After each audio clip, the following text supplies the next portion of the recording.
안녕하십니까. ERP 컨설턴트 홍선입니다.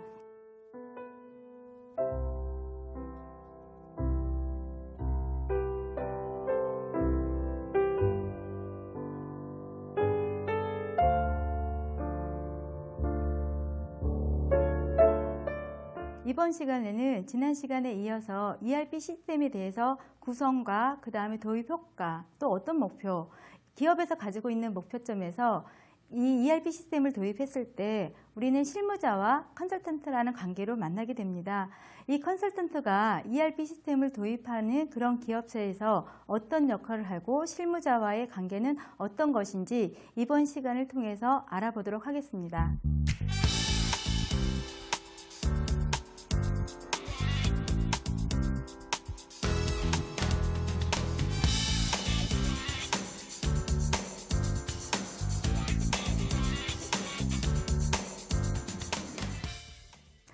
저희가 ERP 시스템에 대해서 전반적으로 구성되어 있는 그런 것들을 좀 한번 살펴보도록 하겠습니다.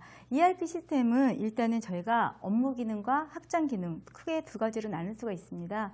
업무 기능은요, 각 부서에서 일하는 것들을 우리가 업무 기능이라고 얘기를 할 수 있죠. 예를 들어 회계과는 그 자금이라든가 또 재무회계 이런 기능을 좀 많이 필요로 할 거고요. 영업부에서는 수출에 대한 부분인지 수입에 대한 부분인지 또 자재 쪽에서도 많이 필요할 거고요. 그 다음에 생산관리, 그 다음에 원가관리 이렇게 다양하게 많은 업무 기능을 요구하게 되어 있어요. 그래서 이런 기능을 저희가 업무 기능이라고 얘기를 하고요. 이 업무 기능을 가지고 회사에서는 많은 어떻게요? 정보를 갖고자 하겠죠. 이 정보를 어떻게 됩니까? 상위에 있는 최고 권자와 그 다음에 제일 하단에 있는 우리 담당자하고 서로 어떻게 해요? 동일한 정보를 가져야 되겠죠. 그러기 위해서 ERP 시스템에서 도입할 때요. 아마 대부분 회사에서 제일 먼저 도입하는 것이 그룹웨어를 도입을 하는 것 같습니다. 그룹웨어를 도입을 하면 먼저 이제 전화라든가 이런 게 하는 게 아니라 필요하면 어떻게 돼요? 메신저에서 그냥 물어보는 거죠. 요거에 대한 거는 나 질문이 있는데 이거는 무엇인가 물어보면 답이 곧자로 올 수 있게끔 되어 있어요. 그렇기 때문에 뭐 시간이라든가 그러면서 또 하나 저희가 이 그룹웨어 하게 되면 다양한 멀티 기능으로서 일을 처리할 수가 있다는 거죠. 전화를 받아가면서 화면에서는 우리 동료가 나한테 뭔가를 물으면 어떻게 해요? 화면에다 답을 해주고요. 그 다음에 또 컴퓨터에 입력할 수 있는 것들은 입력을 해주고 요즘 젊은 친구들이 굉장히 메신저 기능을 다양하게 이용하고 있죠. 그룹웨어는 회사 안에 여러 가지 정보라든가 그 다음에 뭐 필요 양식이라든가 이런 부분들을 올려놓고 또 스케줄을 올려놔서 회사가 어떻게 한 달을 이끌고 가고 1년에 우리 회사는 어떤 일이 있는지 알 수 있는 것들이 사실 그룹웨어에 있고요.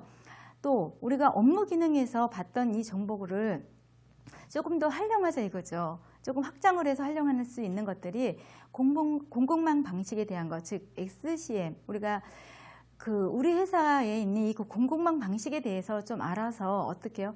효율적으로 재고라든가 물류라든가 이런 관리를 하고 싶은 것이 회사에서 가장 큰 욕망이겠죠. 그리고 욕구일 거예요. 그 다음에 또 저희들이 가질 수 있는 것들이 이렇게 가지고 있는 것도 또 어떻게 해요?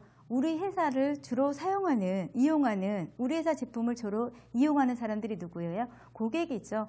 고객 정보도 좀 어떻게 해요? 확장시켜서 새로운 제품이 출시가 됐다던가 또는 AS가 신청이 되었을 때 어떡합니까? 전화로 해서 물어보기도 하고 만족하셨느냐고 물어봐서 또는 어떤 부분을 미진했는지 어떻게 해야 돼요? 그런 것들은 개선해 나가야 되겠죠. 그래서 이 CRM 부분까지도 요즘에는 ERP 시스템에다 같이 넣고 사용하고 있죠.